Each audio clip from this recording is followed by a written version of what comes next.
Hola, hola.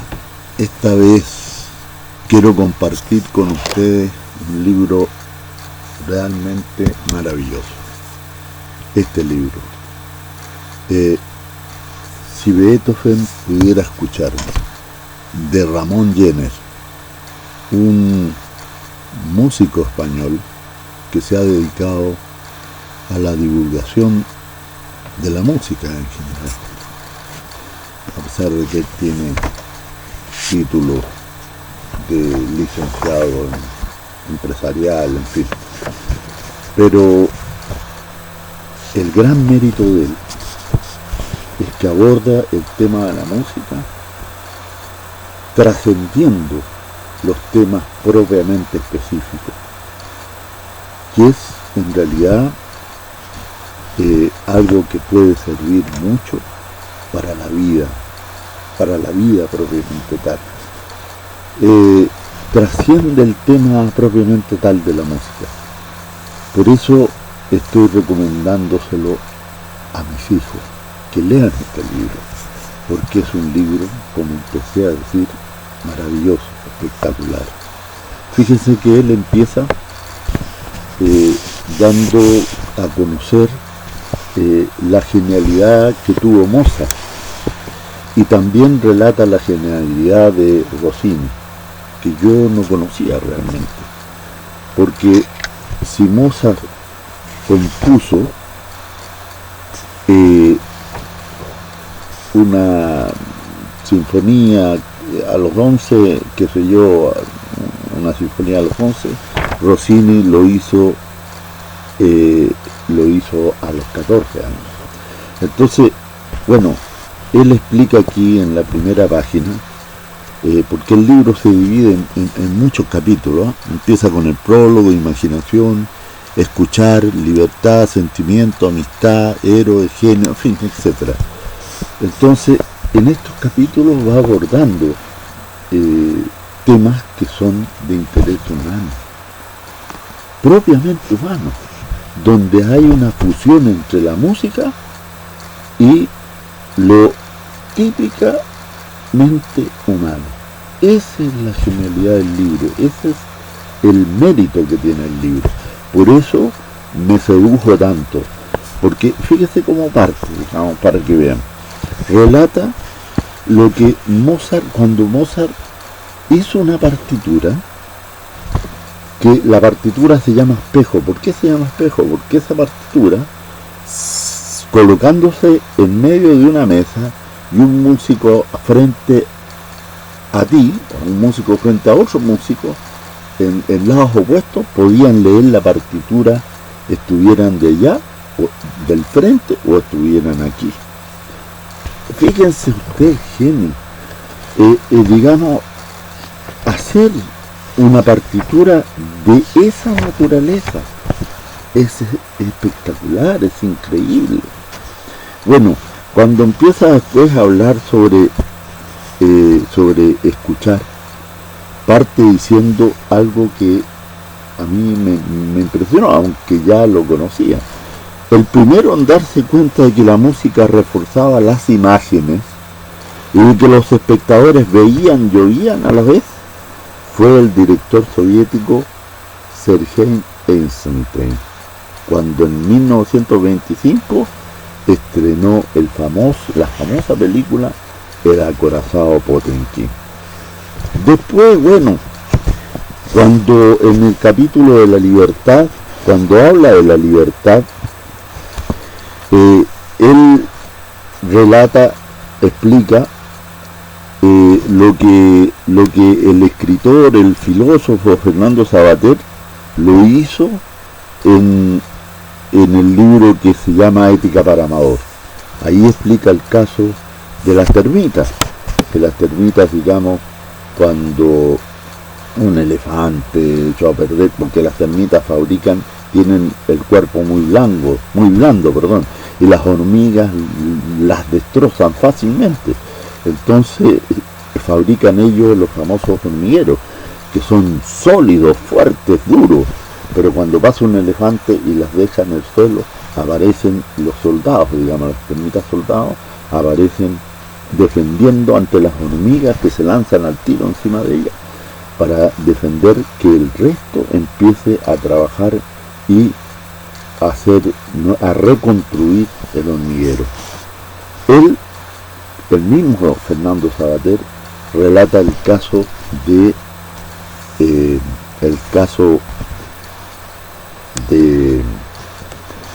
Héctor frente a Ulises, en el relato de Homero. En ese relato, Héctor decide enfrentar a Aquiles, decide enfrentar a Aquiles, sabiendo que va a perder, sabiendo que lo va a matar, pero sin embargo decide enfrentarlo. La diferencia está entre el caso de Héctor y el caso de las termitas, con las hormigas, en que las termitas lo hacen por instinto. En cambio Héctor lo hace conscientemente. Él sabe que va a perder y va, digamos, al sacrificio. Entonces enfrenta al enemigo, pero toma la libertad de hacerlo, a pesar de todas las dificultades. Ese es un caso muy bonito, que vale la pena leerlo, porque él lo pone de manera mucho mejor. En otra parte, digamos, cuando habla de velero, esto es importante. Frente a la incertidumbre sobre nuestra condición, nuestro origen, las dificultades que nos rodean, y nuestro destino es demasiado grande, las dificultades, el enigma del destino, el enigma de nuestro origen, el enigma del destino nuestro, digamos, es tan grande que uno siempre termina por tener un referente o por colgarse de algún referente, colgarse de alguien que le da cierta seguridad, porque la vida es así, es incertidumbre, pero uno tiene que tener la certeza, digamos, valentía para enfrentarla. Entonces, aquí nacen los héroes, dice. La dificultad que nos rodea en nuestro destino es demasiado grande. Yo también sentí la necesidad, dice él, de tener un referente. La carrera que tenía por delante porque él está relatando que la carrera de músico, estaría llena de dificultades que habría que superar, y pensé que sería más fácil llegar a la meta si alguien como Beethoven estaba a mi lado. Aquí declara su admiración inconmensurable por Beethoven, que lo va relatando sistemáticamente en el libro. Bueno, todos tenemos necesidad de un héroe. Yo lo tuve en carne y hueso. Para mí, mi hermano me dio mucha seguridad. Mi hermano, digamos, tuvo una vida girada, llena de aventura. Fue un gran basquetbolista cuando era joven, cuando era adolescente. Era admirado, tenía un montón de trofeos en la casa. Era mi héroe, siempre fue mi héroe, me llevó al estadio. En fin, cada uno, como le digo, tiene sus héroes. Por eso hoy día a lo mejor los niños, los jóvenes tienen su héroe en la televisión. Yo lo tuve en carne propia, en carne y hueso. Bueno, cada uno tiene sus héroes. En el capítulo de la pasión, digamos, aquí, en este capítulo, él dice que aprendió a amar a Verdi.